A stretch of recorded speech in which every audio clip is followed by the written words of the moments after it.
A partir del impulso proteccionista del gobierno de Donald Trump, China ensaya nuevas medidas como para limitar la influencia global de Estados Unidos, sobre todo en beneficio de su propio modelo económico. Vemos un informe y después lo analizamos con Sergio Cesarín.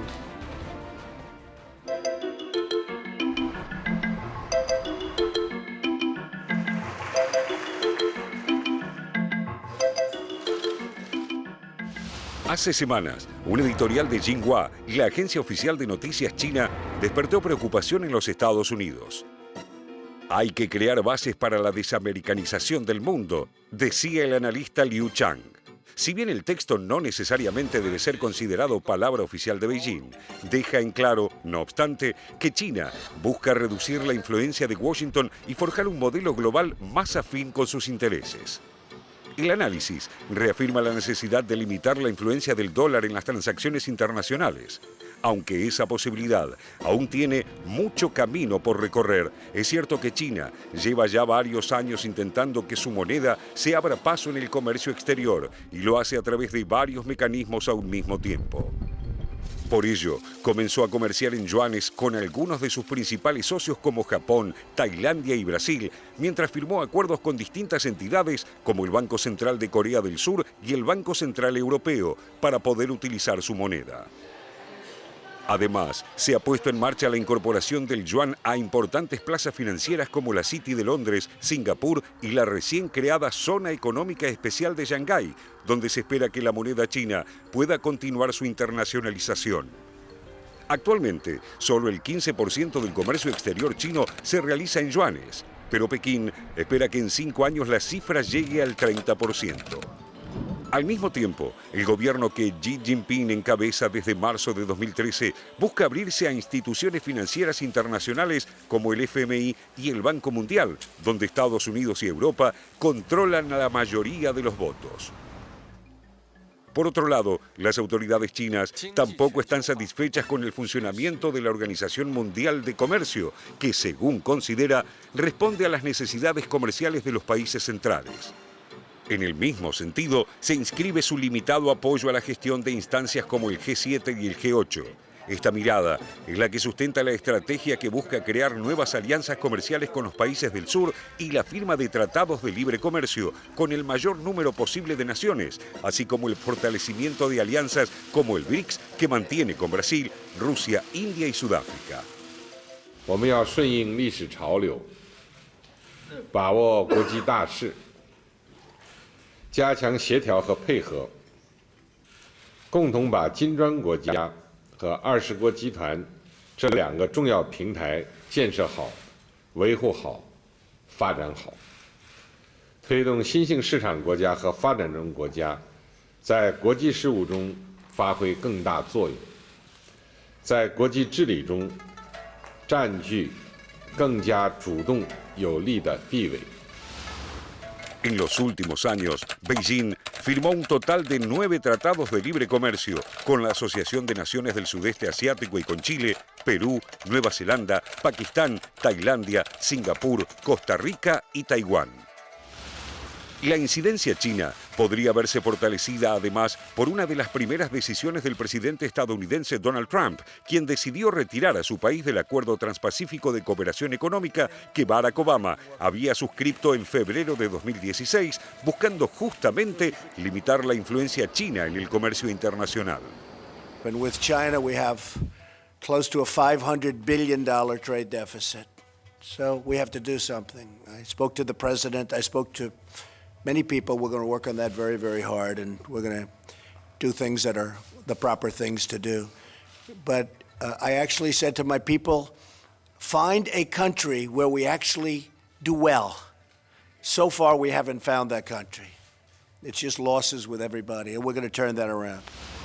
La ofensiva diplomática de Beijing también se extiende a los países de América Latina, África y Asia, donde China intenta convertirse en un nuevo actor influyente. La visita del presidente Xi Jinping a Ecuador, Chile y Perú en noviembre pasado se inscribe en esa estrategia. China es ya hoy el principal socio comercial de Brasil, Chile y Perú. Xi dijo que su gobierno impulsará la creación de una zona de libre comercio para los países de la región Asia-Pacífico, tras la decisión del presidente electo de Estados Unidos, Donald Trump, de retirar a su país del Acuerdo Transpacífico de Cooperación Económica. Pero desde hace una década, este nexo es también financiero. Desde 2010, los préstamos de China a la región superan los 120.000 millones de dólares, cifra comparable a los otorgados en ese lapso por los tres principales bancos internacionales de desarrollo en conjunto, el BID, el CAF y el Banco Mundial. En este escenario, México es donde el avance chino es más notorio y podría incluso adquirir mayor protagonismo, motorizado además por el enrarecimiento de las relaciones entre ese país y Estados Unidos desde la llegada de Trump a la Casa Blanca. Un mayor proteccionismo, el endurecimiento de la política antimigratoria y la construcción de un muro en la frontera impulsarían aún más a México en dirección de Beijing. Claro que intervenir en esa relación no es tarea sencilla, dado el enorme peso de Estados Unidos para la economía mexicana y su vecindad estratégica. Hoy China es el segundo socio comercial de México y el tercer destino de sus exportaciones. Un paso más en una iniciativa que, como admite Jinhua, construye con paciencia oriental la desamericanización del mundo.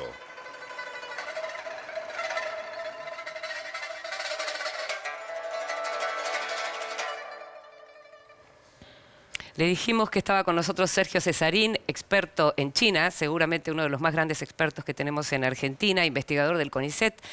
Sergio está también en una casa de estudios en la Universidad de 3 de Febrero, en un grupo de estudios que se llama... Es el Centro de Estudios sobre Asia, Pacífico e India, Perfecto. de la UNTREF. Gracias por estar con nosotros, Sergio, A ustedes por una vez invitarme. más. Ahora, es extraño de pronto ver que un Estados Unidos aparece, digamos, a la vanguardia del mayor proteccionismo de que se tenga recuerdo en décadas, y que aparezca China como el vocero del libre comercio y del liberalismo en el mundo. Para vos, que hace años estudias China, ¿cómo ves este momento? Yo creo que hay algunos matices. A ver, ni me parece que Estados Unidos sea tan proteccionista como parece. Esto los americanistas podrán saberlo mucho mejor que yo en términos de números. Y China tampoco es campeona del libre comercio, digamos. O sea, pero me parece que evidentemente desde la puja de lo simbólico y lo fáctico, ahí hay un punto donde China ha ganado realmente muchos metros respecto a Estados Unidos. El posicionamiento de Xi Jinping en la cumbre de Davos ha sido fantástico. Sí.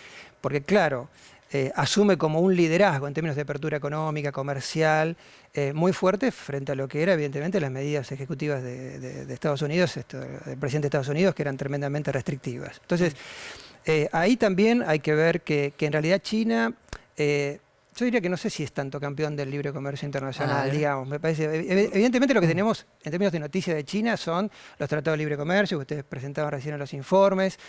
La apertura económica es evidente. Hoy el comercio exterior de China es el 41-42% del PBI, lo cual es un nivel de apertura, por ejemplo, comparado con el 28% de Estados Unidos, es mayor.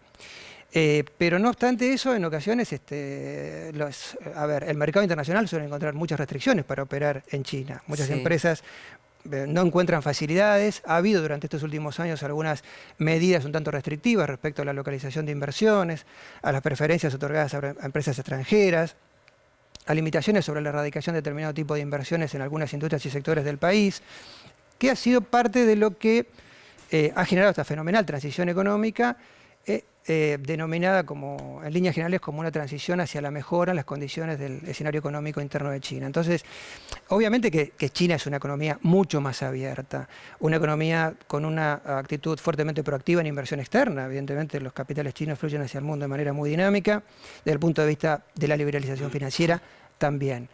Pero yo matizaría de alguna manera esto de volcar, de alguna manera, hacer una especie como de correlación directa, ¿no? Sí. Entre lo que pierde Estados Unidos como en términos de eventual... de cerrarse. Claro, de encierro, a que directamente trasvase a China. Pero, como decías bien, como ustedes comentaban antes también, los mensajes son muy fuertes y, bueno, a nivel de más media internacional o a nivel de la opinión política internacional. Pero además lo que genera como mucha curiosidad es, ¿por qué seguimos diciendo que China es un país comunista? Bueno, porque en realidad está gobernado por el Partido Comunista Pero, Chino. digamos, eso es una formalidad, en principio, ¿no? Exactamente, Sí. exactamente. Digamos, de alguna manera, desde el punto de vista del poder político, el sostenimiento del poder político, de la centralización de poder, del control y dominio de los principales ámbitos de poder, sin duda el Partido Comunista Chino tiene el monopolio prácticamente del poder.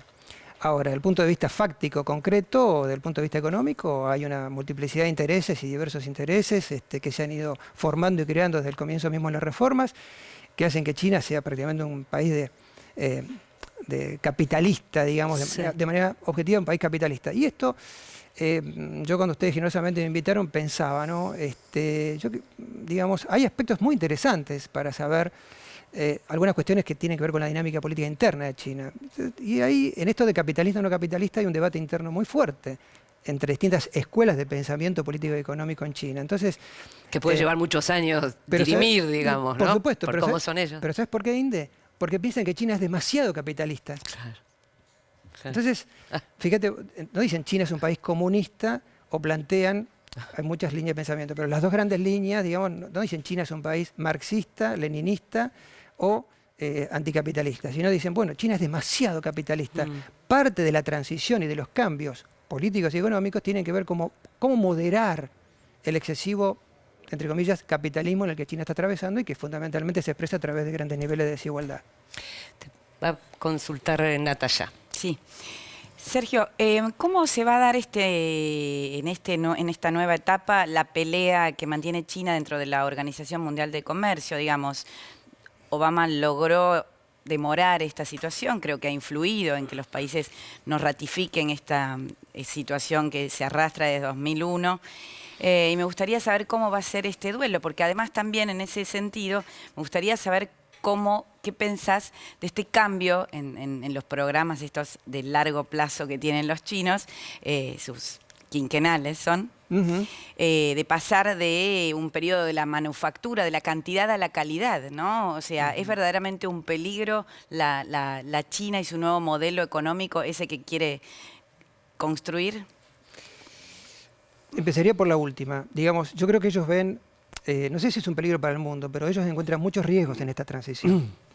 Lo que decís es cierto, hay un cambio muy profundo, hay una profunda reestructuración industrial a través de un proceso de automación, robotización, de búsqueda de incremento de la productividad industrial, para seguir manteniendo la competitividad general de la economía que permita seguir generando instancias de comercio e intercambio a nivel mundial. Entonces, en ese sentido, están atravesando una fase bastante crítica, bastante problemática desde el punto de vista del reordenamiento del sistema económico.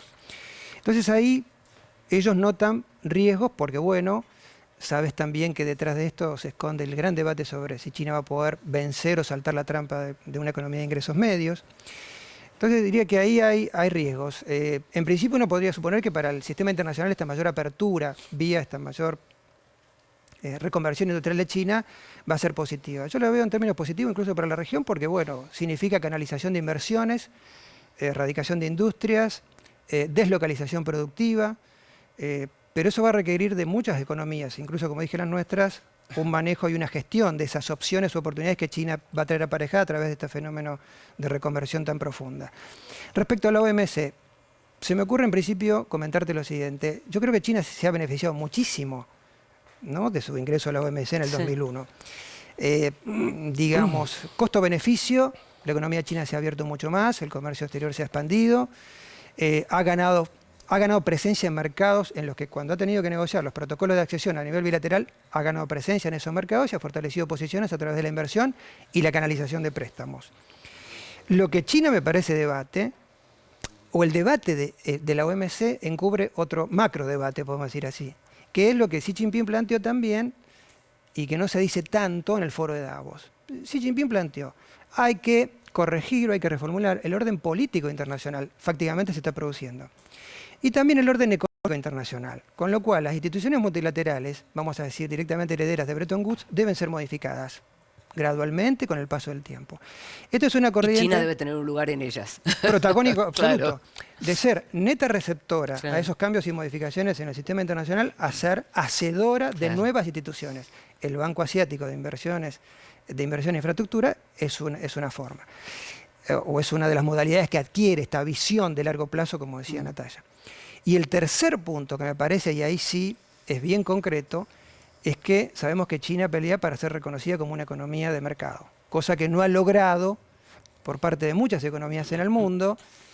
Incluso Estados Unidos y Europa han sido muy reticentes, y parte de los aranceles que se le han impuesto a productos básicamente siderúrgicos por parte de Estados Unidos durante la administración de Obama tienen que ver con esto. O sea, hay una fuerte negativa a reconocer a China o a reconocerle el estatus de economía de mercado.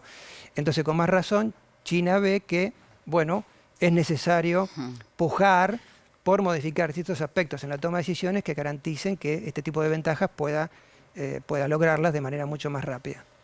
Mañana se reúne la Asamblea Nacional Popular o el Congreso del Pueblo. Se supone que se le dará la segunda legislatura a Xi Jinping, será el presidente más poderoso desde la revolución de 1949. La respuesta hasta ahora a lo agresivo que ha sido Trump con China ha sido moderada. ¿Crees que puede cambiar? No creo. No creo, porque en realidad la visión general de la política internacional de China, la visión que tiene China de Estados Unidos, es de largo plazo. Entonces, obviamente que tiene que adaptarse a un gradiente de, si se quiere, belicosidad o discursivo mayor en el caso de Estados Unidos. Pero recordá, Jorge, que, repito, gobierna un partido, como el Partido Comunista Chino, nota al pie. Xi Jinping tiene un doctorado en Estados Unidos y la hija de Xi Jinping estudió en Estados Unidos. Con lo cual, quiero decir que hay un profundo conocimiento de los Estados Unidos, hay un profundo conocimiento de lógicas partidarias, sean demócratas o republicanas. Lo que puede haber, evidentemente, una pequeña sorpresa desde el punto de vista del estilo de liderazgo. Pero no creo que China intente llevar a un mayor nivel de confrontación. ¿No pensás en una escala? No, una escalada, yo creo que no. Y además hay aspectos de política interior o de interna china que son importantes. En este momento Xi Jinping está más preocupado, y vos bien planteaste que este es un hecho político relevante, por el Congreso del Partido, el 19 Congreso del Partido en octubre. Entonces, la preparación para ese tan relevante momento, en el que va a ser confirmado en el cargo por 5 años más, y va a ser que extienda su mandato hasta el 2022, es decir, que va a compartir al menos toda la primera presidencia de Donald Trump, con lo cual se exigirá un nivel de interacción, de convivencia y de diálogo que no escale mucho más allá de una retórica que puede servir a lo mejor para parte del electorado en Estados Unidos, pero que no, yo diría que en grandes líneas no cambia la perspectiva general de China. Fortalecimiento, creciente presencia mundial, una proactiva política exterior y una aspiración o deseo de jugar un papel a nivel internacional mucho más fuerte del que está jugando hasta ahora.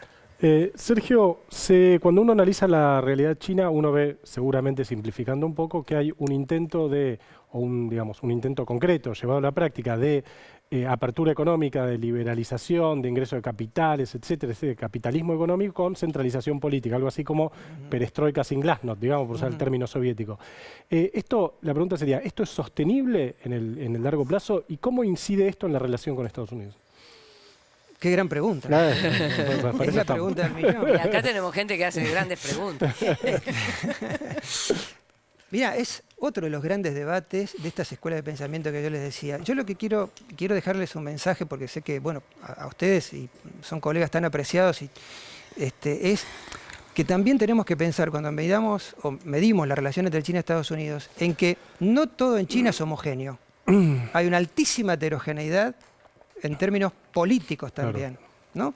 Donde no todas las líneas internas del partido son coincidentes con el estilo, los resultados y los objetivos del presidente Xi Jinping. Entonces, hay una fuerte discusión económica desde el punto de vista de hacia dónde va China, hacia dónde va este modelo, que por más que sea un modelo de transición, hacia dónde se dirige en términos de, repito, inequidad, tensiones sociales, problemas derivados de un modelo de crecimiento o desarrollo, mejor dicho, desequilibrado medioambientalmente.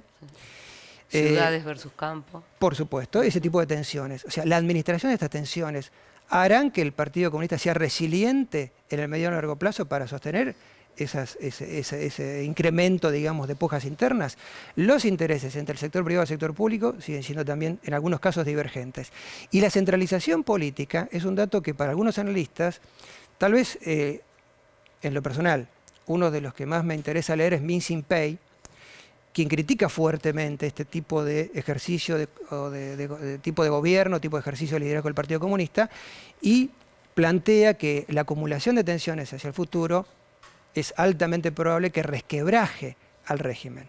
Ahora, en tanto y en cuanto, de alguna manera, la autolegitimación del partido en el gobierno mediante reformas, crecimiento económico, mejoran los estándares generales de vida, se sostenga y el horizonte de la búsqueda de una nueva legitimidad todavía muy difuso no aparezca, digamos que no se aventura que en el corto plazo algo de esto pueda ocurrir. No obstante, repito, perdón que insista en esto, ellos piensan mucho en esto.